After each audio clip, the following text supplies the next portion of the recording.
அதிகமான நேரம் ஜெபிக்கிறதுனாலயோ, இல்ல அதிகமான நேரம் வந்து கத்தி கதறதுனாலயோ, இல்ல அழுகுறதுனாலயோ உங்களோட ஜெபத்துக்கு வந்து பதில் வரும் அப்படின்னு நெனச்சுக்கிறீங்க. இந்த ஸ்தலத்தில் செய்யப்படும் ஜெபத்துக்கு என் கண்கள் திறந்தவைகளாகவும், என் செவிகள் கேட்கிறவைகளாகவும் இருக்கிறது. அது சினிமா பாட்ட போட்டுக்கிட்டு பாருக்கு போயிட்டு, பப்புக்கு போயிட்டு ஸ்டேட்டஸ் போடுறதுக்காக வாழ்ந்துகிட்டு இருந்தீங்கன்னு சொன்னா, நீங்க வந்து கிறிஸ்துவ ஃபாலோ பண்றதுக்கு வந்து எந்த ஒரு ரிஃப்ளெக்ஷனுமே இல்ல அப்படின்றது தான் உங்களோட வாழ்க்கையோட அர்த்தம். பைபிள் கிளியரா சொல்லுது ஒரே ஒரு விஷயம். உங்க ஜெபத்துக்கு வந்து பதில் வரணும்னு நீங்க பண்ற பிரேயர் அதிகமான நேரமா, கம்மியான நேரமான்னு கிடையாது. பட் ஆண்டவராகிய இயேசுவுக்கு முன்னாடி நீங்க யாரா நிக்கிறீங்க?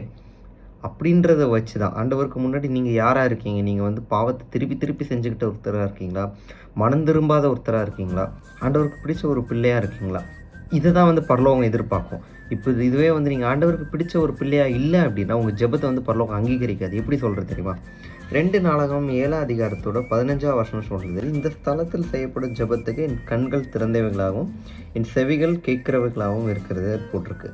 பட் அதே வசனத்த மட்டும் எல்லாருமே புடிச்சுக்காம, அதுக்கு மேல இருக்க வசனத்த பார்த்தீங்கன்னா, என் நாமம் தரிக்கப்பட்ட என் ஜனங்கள் தங்களை தாழ்த்தி, அதாவது உங்கள நீங்க தாழ்த்தணும். நீங்க வந்து முதல்ல பாவின்றத ஒத்துக்கணும்.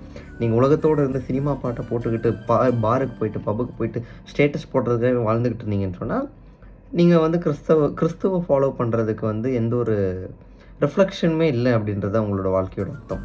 ஜெபம் பண்ணி, என் முகத்தை தேடி, அதாவது ஆண்டவரையே தேடணும். ஒருத்தரோட முகத்த எவ்வளோ ஆர்வமா தேடுவாங்க. அந்த அளவுக்கு தேடி, தங்களுடைய பொல்லாத வழிகளை விட்டு திரும்பினால், அப்பொழுது பரலோகத்தில் நான் கேட்டு அவர்கள் பாவத்தை மன்னித்து, இப்போ பைபிள் கிளியரா போட்டிருக்கு. அப்பொழுது அவர்கள் பாவத்தை மன்னித்து உங்களுக்கு சேமத்தை கொடுப்பேன்னு போட்டிருக்கு. அதோட அர்த்தம் என்னன்னு சொன்னா, அப்பொழுது அவங்களோட பாவத்தை மன்னித்து அதுக்கப்புறம் தான் உங்க ஜெபத்த கேட்பேன்னு போட்டிருக்கு. அப்போ அது அர்த்தம் என்னன்னா, நீங்க பாவியா இருந்து மனம் திரும்பவே இல்ல அப்படின்னு சொன்னா, நீங்க என்னதான் ஜெபிச்சாலும் உங்களோட ஜெபத்துக்கு நெறைய நேரங்கள்ல பதிலே வராது. பதிலே வந்தால் கூட ஆண்டவர் உங்க மேல வச்சிருக்கிற தரிசனம் நிறைவேறதுக்கு அது ஒரு பெரிய தடையா இருக்கும். ஸோ இன்னைக்கு பாவத்த விட்டு மறந்துருங்க. ஆண்டவருடைய ராஜ்யத்துல எல்லாரும் ஒண்ணா மீட் பண்ணலாம். God bless you.